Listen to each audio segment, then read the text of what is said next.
As Leo said, Don't Frack PEI was formed at the beginning of last year. We had a meeting in December, and we decided that because of the threat of fracking, because it's happening in all the other provinces around us, Quebec, well, it's not happening, but it's, that there are oil and gas companies wanting to do exploration, or doing exploration in Quebec, Newfoundland, Nova Scotia, and New Brunswick, that obviously we can't take the government's word that there's no gas or that they're not going to do it. We have to make sure that we are ready when the thumping trucks do come to PEI.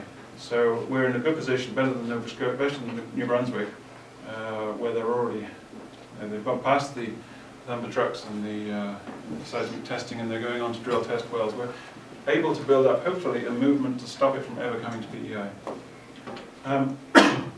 This is a diagram of fracking. It's not particularly an anti-fracking diagram, it's just a technical diagram showing you how it differs from regular oil and gas drilling. And there are a number of important differences. One is that the well, as you can see, kind of bends around. And recently they've been able to make the well turn and then head 4 kilometers underground in any direction. So that means that they can frack underneath your land without your permission. Another thing is the fact that they are repeatedly refracking the same well over and over again. That's new. When people say this is an old technology, in the industry people say that. They said it, their industry propaganda minister who was interviewed for The Guardian on Saturday said, "Oh, we've been fracking for ages." Well, yes, that's right, but not using horizontally deviated wells, not using high volumes of pressurized water, as was alluded to, and not refracking the same well. So it's a new technique. So what they've done is they've gone through the aquifer, deviated through the shale there. The reason they have to deviate the well horizontally is because this is a fairly narrow bed of shale or coal shale, which contains the gas. The gas doesn't flow out of the well naturally, so they have to pressurize it. So what they do, once they drilled the well, they line it with steel and concrete, just like they would any well. Then they actually put down explosives and blast holes in the side of the casing, and then they pump at extremely high pressure large volumes of water and chemicals and sand down the well. And what that does is it cracks the rock, spreads out into the rock, and the sand holds the fissures open to allow the gas to escape. So it's the sand that keeps the rocks propped apart. But the pressure, as you can imagine, of the gas drops very quickly. They lose quite a lot of it before they actually put the cap on the well to catch the gas. They lose a lot of the methane out. It's methane that they're going for out of the well. And then the pressure starts to drop off within a few months to a very small amount. So some of the problems that we have, many of these are particular to PEI. One is groundwater contamination. That's the big one. There are a number of places that these chemicals can get into our drinking water, and as you can imagine in PEI we have very soft sandy shale, so it's just going to soak it up like a sponge. You know what a fuss is made when someone's oil tank leaks, it makes the front page of The Guardian, right? Well, imagine 40,000 litres of chemicals, toxins and carcinogens leaking in a truck accident or a broken storage pit. It just doesn't bear thinking about. The problem is there are accidents like there was with the Deepwater Horizon.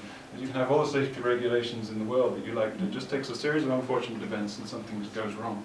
Like in Grand Prairie in Alberta, they dug this well to the wrong depth, and they actually perforated it in the aquifer, and they pumped in fracking fluid into the aquifer, and there's 40 cubic meters of chemicals, fracking chemicals, that haven't been recovered yet. They went 136 meters down instead of the normal 6,000 or 8,000 meters.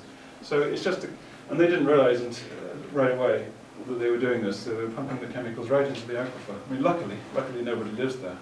Whereas on PEI, we're kind of stuck because we've only got one aquifer. It's all connected together. And in fact, our aquifer is also connected to Cape Breton and areas of New Brunswick where they're fracking. So we really cannot afford an accident like that where so many of us drink from, 100% of us drink from wells, right?